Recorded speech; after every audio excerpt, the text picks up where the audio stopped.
N R Ramesh ಅವರು ಹುಟ್ಟುಹಬ್ಬದ ಪ್ರಯುಕ್ತ ಹಬ್ಬವನ್ನು ವಿಜೃಂಭಣೆಯಿಂದ ಆಚರಣೆ ಮಾಡ್ತಾ ಇದ್ದೀವಿ.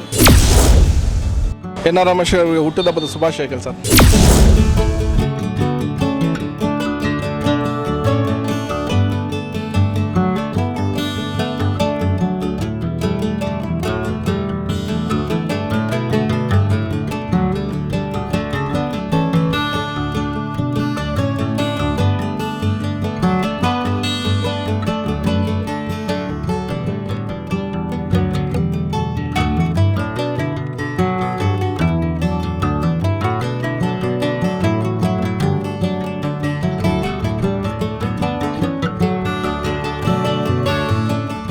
ಸ್ನೇಹಿತರಾದ ಎನ್ ಆರ್ ರಮೇಶ್ ಅವರು ನಮ್ಮ ಗುರುಗಳು, ನಮ್ಮ ಸ್ನೇಹಿತರಲ್ಲ, ನಮ್ಮ ಗುರುಗಳವರು.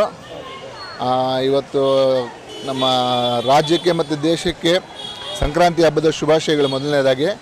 ಮತ್ತು ಎರಡನೇದಾಗಿ ನಮಗಿದೊಂದು ದೊಡ್ಡ ಹಬ್ಬದ ವಾತಾವರಣ ಸೃಷ್ಟಿ ಮಾಡಿದಂಥ ಎನ್ ಆರ್ ರಮೇಶ್ ಅವರಿಗೆ, ಬಡವ ಬಂಧು, ಯುವಕರ ಆಶಾಕಿರಣ, ದೀನ ದಲಿತರ ಆಶಾಕಿರಣ ಆಗಿರುವಂಥ ಎನ್ ಆರ್ ರಮೇಶ್ ಅವರು ಹುಟ್ಟುಹಬ್ಬದ ಪ್ರಯುಕ್ತ ಇಂದು ಏನು ಯುವಕರೆಲ್ಲ ಸೇರಿ ಒಂದು ಹಬ್ಬವನ್ನು ವಿಜೃಂಭಣೆಯಿಂದ ಆಚರಣೆ ಮಾಡ್ತಾ ಇದ್ದೀವಿ. ತಮ್ಮ ಎಲ್ಲರ ಸಹಕಾರದಿಂದ ಈ ಒಂದು ಹುಟ್ಟುಹಬ್ಬವನ್ನು ಆಚರಿಸ್ಕೊಳ್ತಾ ಇರುವಂಥ ನಮ್ಮ ಎನ್ ಆರ್ ರಮೇಶ್ ಅವರಿಗೆ 100 ವರ್ಷ ಆಯಸ್ಸು, ಆರೋಗ್ಯ, ಐಶ್ವರ್ಯ, ಅಧಿಕಾರವನ್ನು ಕೊಟ್ಟು ಇನ್ನೂ ಉತ್ತುಂಗಕ್ಕೆ ಏರಿಸಬೇಕಂತ ದೇವ್ರ ಶಕ್ತಿ ಕೊಡಲಿ ಅಂತ ನಾನು ಪ್ರಾರ್ಥಿಸ್ತೇನೆ.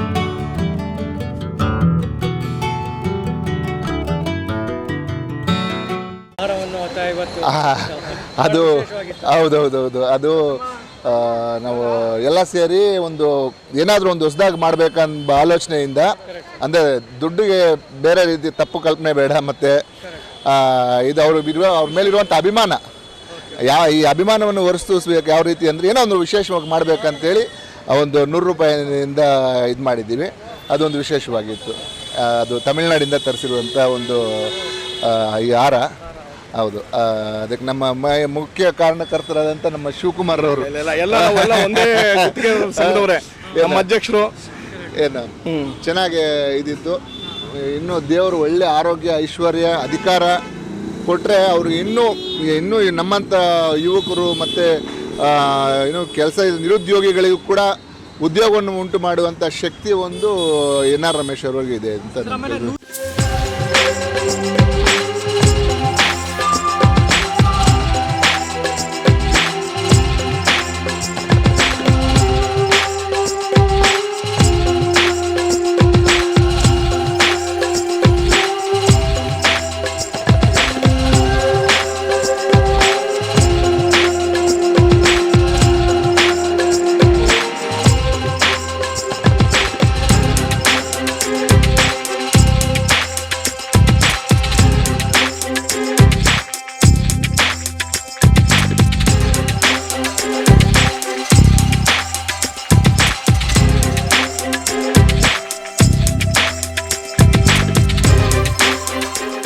ಬಯಲಿಗೆ ಹೇಳ್ತಾರೆ ದಾಖಲೆ ಸಮೇತ. ಖಂಡಿತ ಅವರ ಹೆಸರು ಕೇಳಿದ್ರೇ ಭ್ರಷ್ಟರಿಗೆ ನಿದ್ದೆ ಬರಲ್ಲ.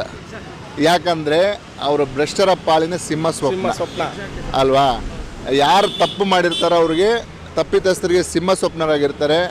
ಮತ್ತು ನಿಯತ್ತಾಗಿರುವಂಥವ್ರಿಗೆ ಅವರು ಒಂದು ನೇರವಾಗಿ ಅವ್ರು ಹೇಳ್ಬೇಕಂದ್ರೆ ಒಂದು ಆಧಾರ ಸ್ತಂಭವಾಗಿ ಮತ್ತು ಅವರ ಪ್ರೀತಿ ವಾತ್ಸಲ್ಯದಿಂದ ಕರಗುವಂಥ ಮನುಷ್ಯರವರು.